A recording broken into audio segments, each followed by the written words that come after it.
Hello, hello, and welcome to today's live level up conversation. Whether you're tuning in live or catching me on replay, thank you so much for being here. We're thrilled to have you here. Happy Tuesday. Let's dive right in. Welcome to Level Up with Winnie Sun.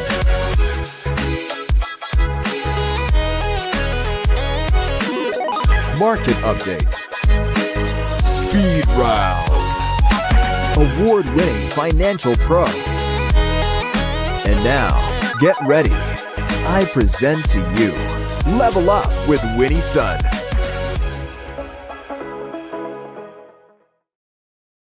Hello, friends. Wow, it's so great to see all of you with me. Thank you so much for joining me. I'm Winnie Sun, your host, an award winning financial pro, a Forbes contributor, and a CNBC council member. And yes, we are streaming live here on over half a dozen social media platforms. So do jump in. Take a moment to introduce yourself. We'd love to see where you're joining us from, and of course, how your week's going so far. Now, first things first, this is how we kick it off is let's talk about how the market is doing. Of course, the market hasn't closed yet, but it's been a tough morning as we start the day. The Dow is down 294 points. It was down over 300 points not that long ago. S&P 500 also down 3940 points there, and the Nasdaq definitely down over 100 points right now. We know the market's going to be open for a few more hours, so we'll see.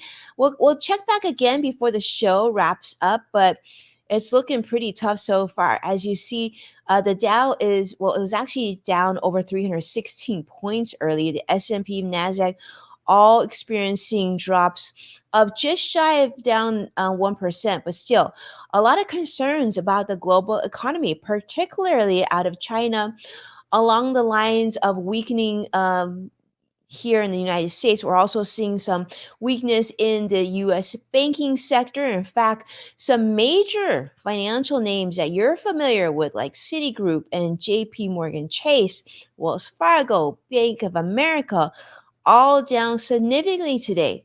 As you remember, it was just actually last week where Fitch issued a warning on the quality of the United States credit rating. Well, now Fitch is warning us about the potential credit rating downgrades for many of these financial banks. So this is definitely negative sentiment. Investors don't like this news. Certainly, regional banks also experiencing a downturn. So yeah, not good. And of course, China's disappointing economic data included over 3%, almost 4% in industrial production, and lower than expected retail sales growth. So that is certainly a concern that's putting pressure here on the US stock market as well. Okay.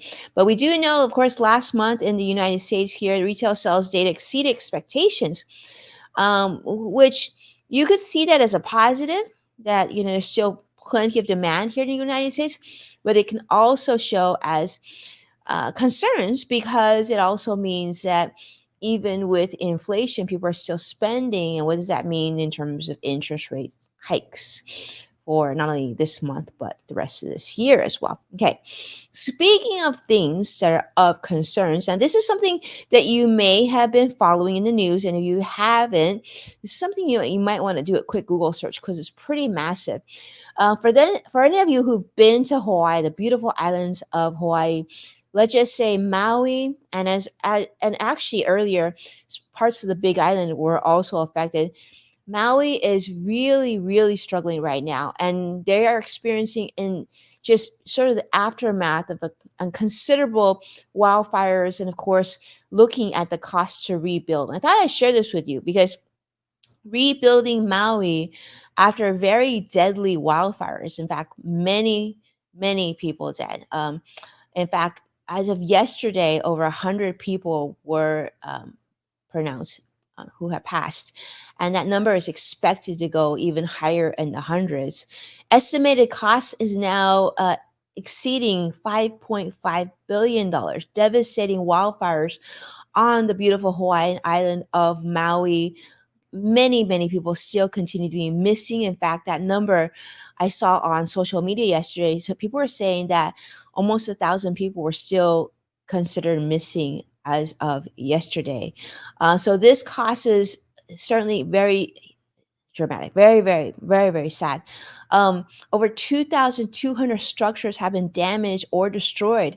And this is just from the preliminary data coming out of the University of Hawaii and FEMA.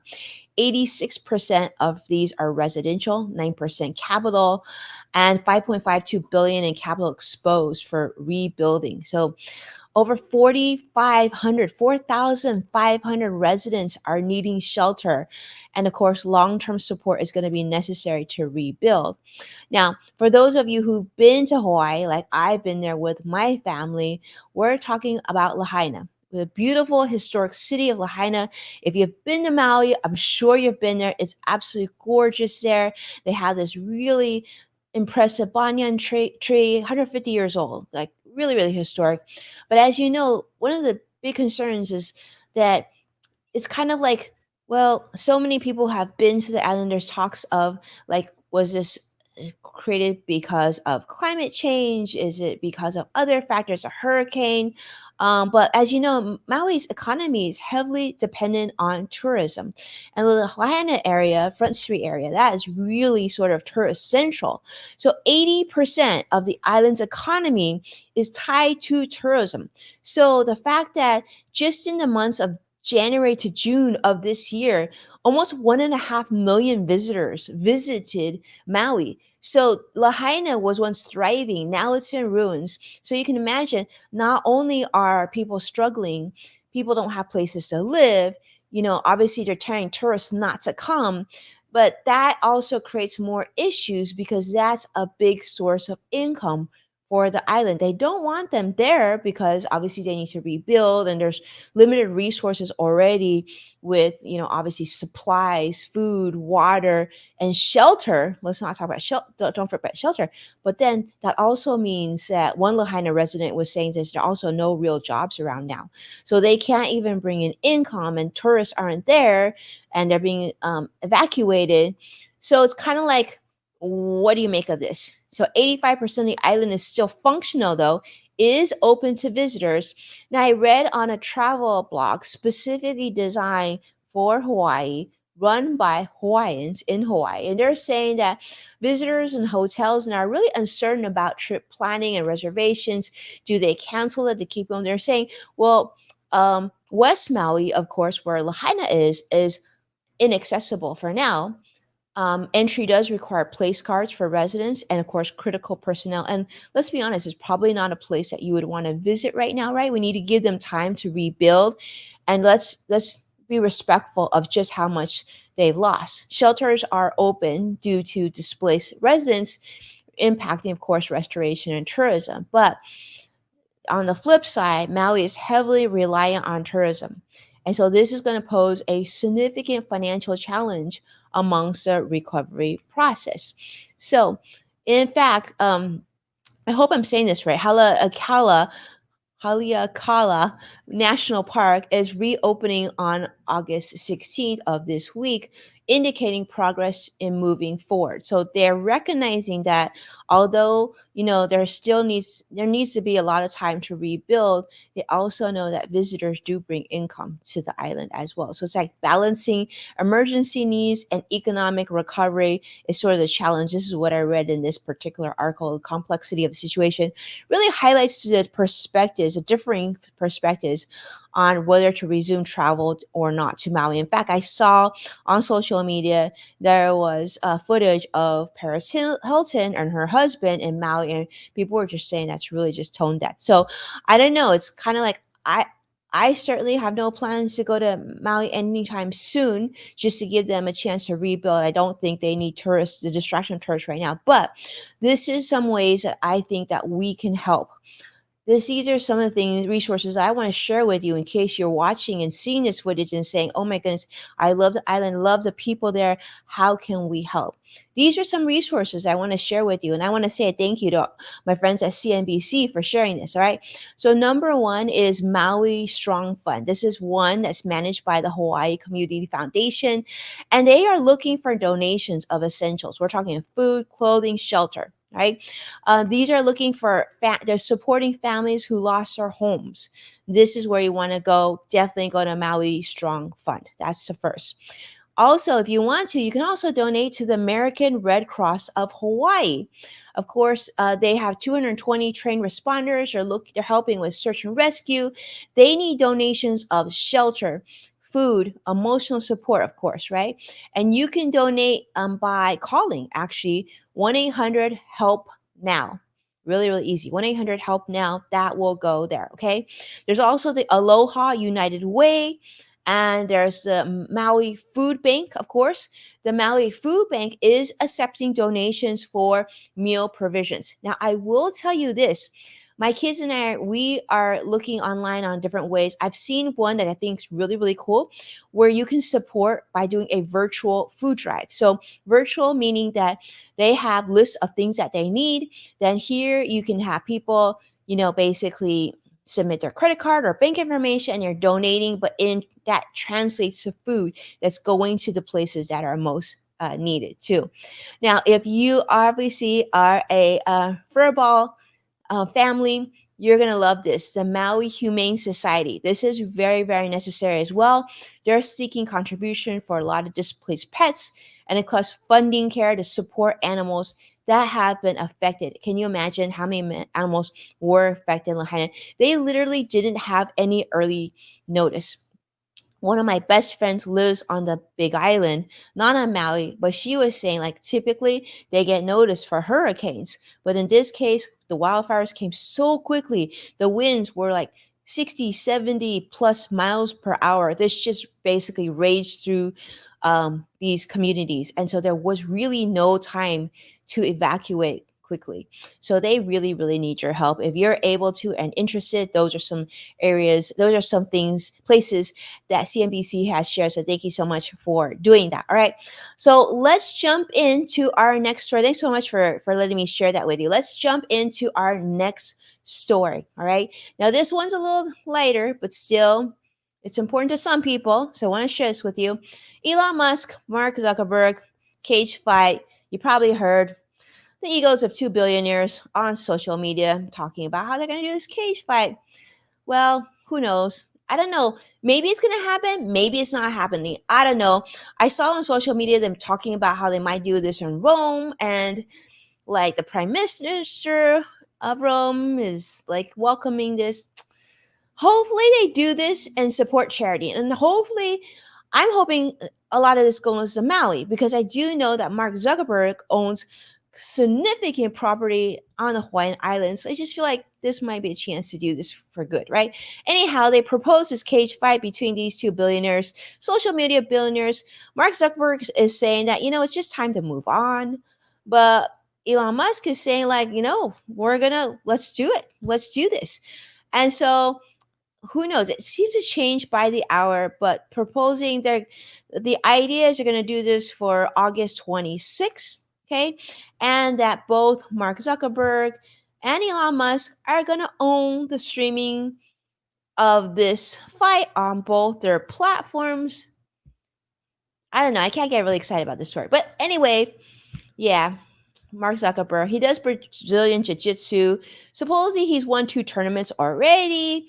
Add that to a whole list of things that billionaires like to do. I'm just going to put it out there. I hope if they do this and they're making money off advertisers or other ways through the streaming, please consider donating all of this to charity. And I don't know, I think you can decide on what charities you think, but I'm hoping some of it goes to Maui because it's just really, really sad. If you look at the footage, it is really, really sad. This is here in the United States. I feel like we need to take care of our own here. All right. Speaking of things that are interesting, but also kind of scary, let's talk about the driverless cars. We talked about this literally just a couple of days ago, like last week, in fact, that driverless cars are now allowed 24/7 in the very busy city of San Francisco. And they were saying that, well, like, it's great. In the past, I take full responsibility for this. I actually said, oh, I would try that because, San Francisco, they're not going that quickly and it's probably safe enough. And maybe like they are saying that they've tested these vehicles on other hours and they've had over 3 million miles driven without catastrophes and whatnot. So I thought, okay, maybe I would try this. But these cars are reporting to cause complete traffic mayhem. In fact, the California Public Utilities Commission voted for this expansion, allowing 24/7 operation of these self-driving vehicles or self-driving taxis with, they're called robo taxis. They are saying videos are being shared on social media of like robo taxi malfunctions after this expansion vote. Let me just say, people are probably really not happy about it. In fact, during the Outside Lands Music Festival, they're saying that these self driving cars experience glitches, causing disruptions. This is being shared on TikTok and Twitter, or not Twitter now, it's called X, saying that videos of these incidents, cars causing confusion, blocking streets, even. Local officials are very concerned, very upset. I don't know how long this is gonna stay. Maybe they're gonna pull this and change this. Yeah, so this is causing issues. They're saying that some issues were contributed to cell phone network problems caused by the festival. But yeah, companies like Cruise and Waymo are like experiencing problems, but haven't really clarified exact changes on what they're going to do to make this better.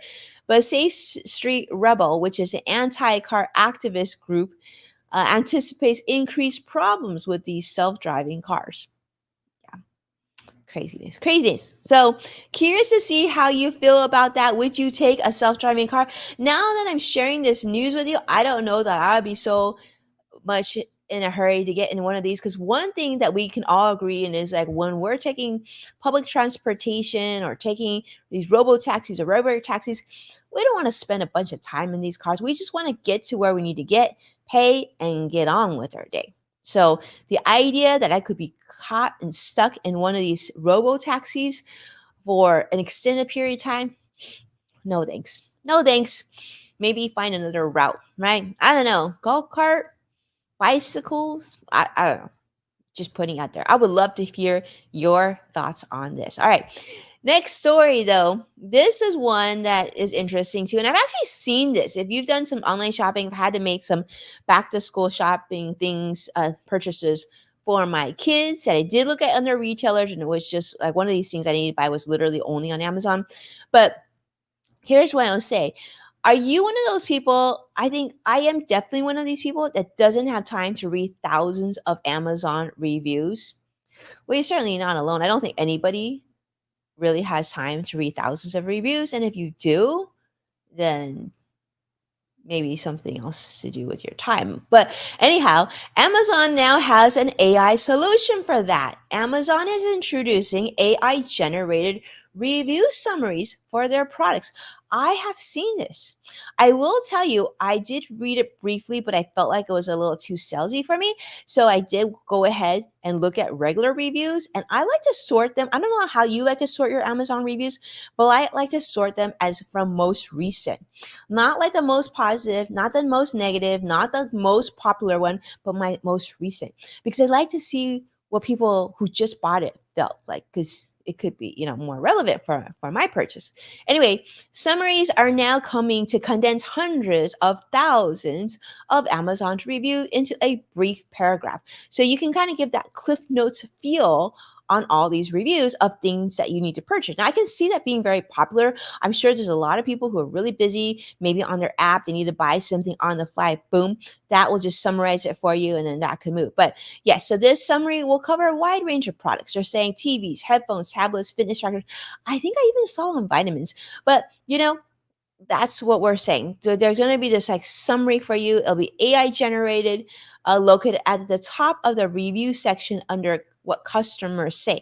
Now, hopefully, this is not like, hopefully, this is very, very reflective of truly how customers say, and it's not skewed maybe too positive or too positive, because I just think that would not serve customers very well. And I think people wouldn't use that as much if that was the case. But similar to AI generated review summaries, these are some of the things that you've probably seen on other companies such as Microsoft and Newegg. And it really raised questions of like what I just talked about, the trust in these summaries. Are they going to be legitimate, and are they be ones that we can truly trust, right?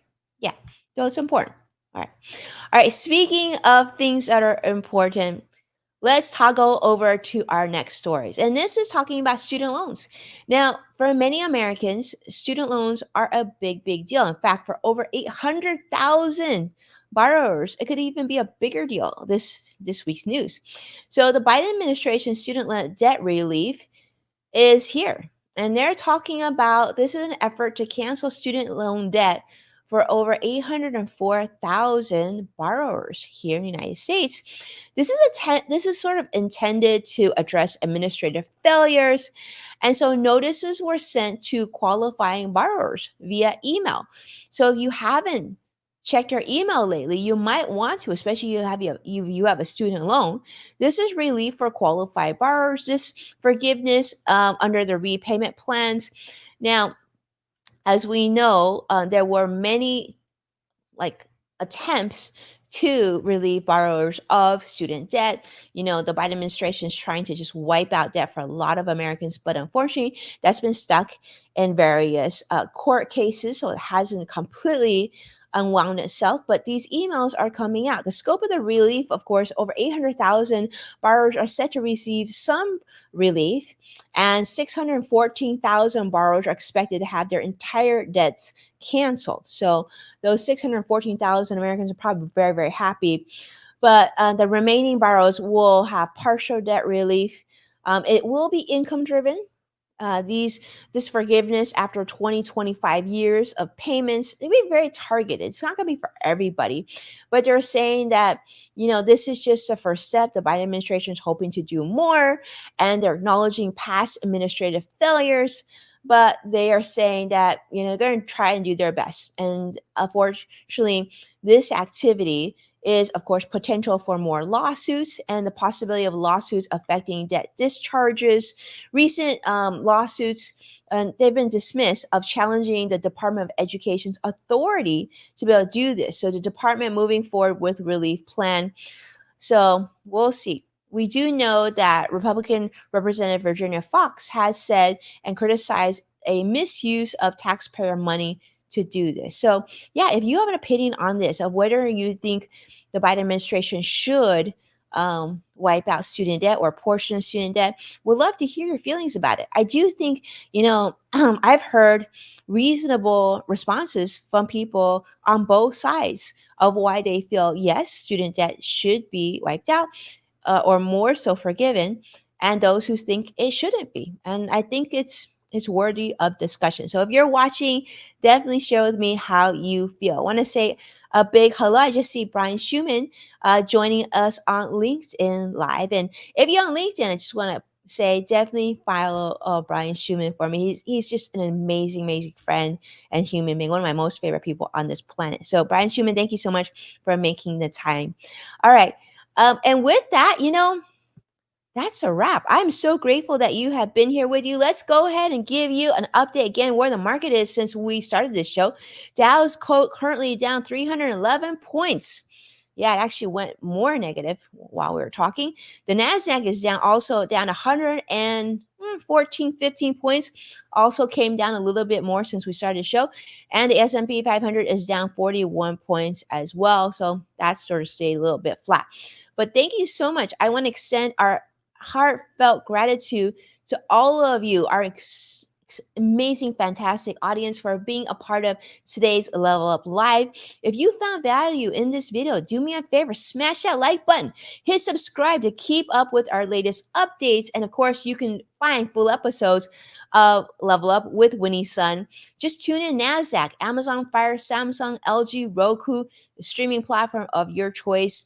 And of course, do me a favor, when you share this episode online, make sure to tag at Winnie Sun so I can express my thanks in a future episode. Huge thank you to Joshua on YouTube Live for doing that. Vicky, thank you so much for doing that. We see that from this week as well. And for an even deeper dive into insightful content, be sure to check out Yes Factor with Winnie Sun on Apple Podcasts and the LinkedIn Podcast Network. But your incredible support means the world to me and all of us that are part of the show. We'll return again for insights very, very soon. Tomorrow, we have a special episode of In the Loop with the one and only, my dear friend Greg Nibbler. We'll be coming to you live tomorrow on In the Loop. It'll be, I believe, around the same time. So check back around 10:15 here in the Pacific, and I think about 1:15 ish if you're joining us on the East Coast. And, you know, we would love to see you. Until then, let's meet again. Have an amazing, amazing Tuesday. Take care now. Bye bye.